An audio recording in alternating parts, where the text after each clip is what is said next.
A double R will always make you happy, while a single R can make you happy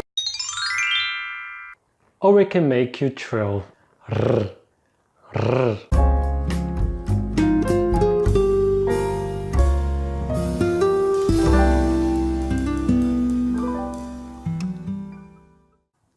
Oi pessoal, it's Fernando here from PhoneWithBrazilianPortuguese.com, where I help learners to communicate more effectively and get fluent faster. If you haven't done so, subscribe to the channel so that you'll always be notified of new videos. And we're going to start this new series by learning how to pronounce the letter R, which was requested by a subscriber, Crystal Marie from Puerto Rico. Puerto Rico, I have to pronounce this right as we're talking about the letter R. Puerto Rico. Anyway, hopefully this video will help Crystal Marie and other learners of Brazilian Portuguese to identify the two main sounds of the letter R. And stay tuned until the end, where I have a challenge for you.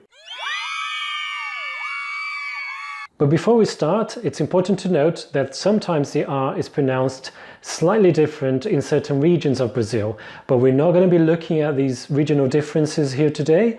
What we're going to be looking at is a more neutral, standard way that is correct and will be understood by Brazilians wherever you are in Brazil, no matter the region.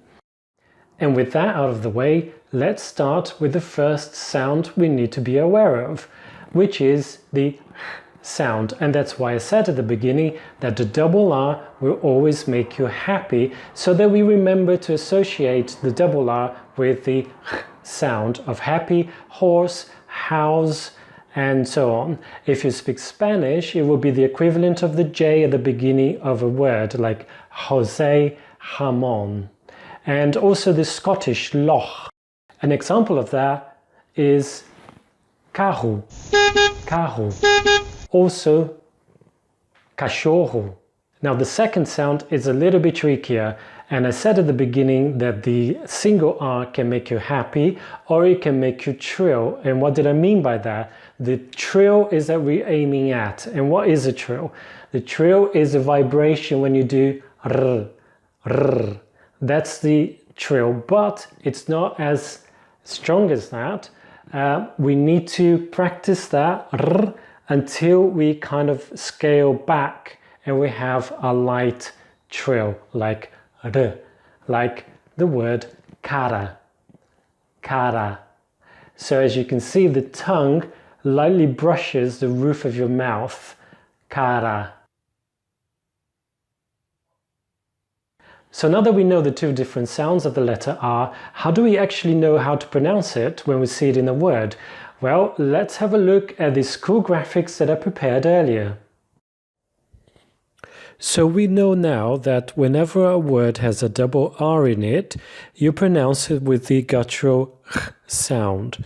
Some examples: eu corro, carro, carrinho, murro.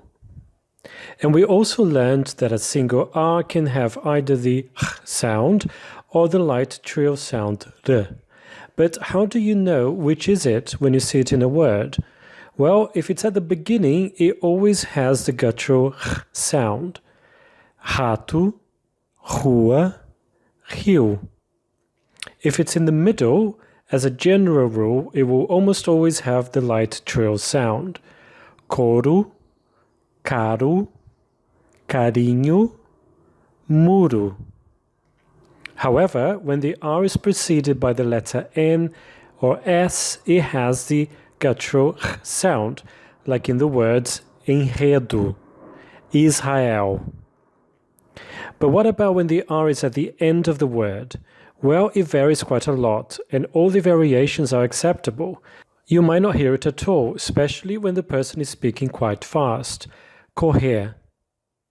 You might hear it like a soft trill, correr, or you might hear it like the guttural sound, correr. And I know that I said we would mention regional accents, but it's worth mentioning here that this way of pronouncing the R at the end is very typical of cariocas, the Brazilians from Rio. So which of these three ways of pronouncing the R should you choose if it comes at the end of a word? Well, I wouldn't worry too much about it, but it's up to you. Personally, I would suggest a light trill, but if you're speaking very fast, you'll notice that you will automatically drop that R at the end anyway. And if you want to sound like a carioca, really stress that R with the guttural sound. And now for the challenge that I mentioned at the beginning of the video. If you're watching this on YouTube, I'll put a link just below the video that will take you to the blog post that I wrote about the letter R. If you're watching this on the blog post, then just scroll down to the bottom of the page where you will see 10 words that I'd like you to try and pronounce. So what I'd like you to do is just to read them out loud first and then click on play to compare your pronunciation to mine. And after you've done that, I'd like you to tell me in the comments how you did. And also, I'd like you to tell me if there are any other pronunciation problems that you have with Brazilian Portuguese words. Any sounds, any letters that you'd like me to cover in future videos of this series. Well, I hope you enjoyed this video. If you have, then click on the like button and share it with friends that you know are also learning Brazilian Portuguese. And if you haven't done so, subscribe to always be notified of new videos. Muito obrigado, até a próxima. Tchau!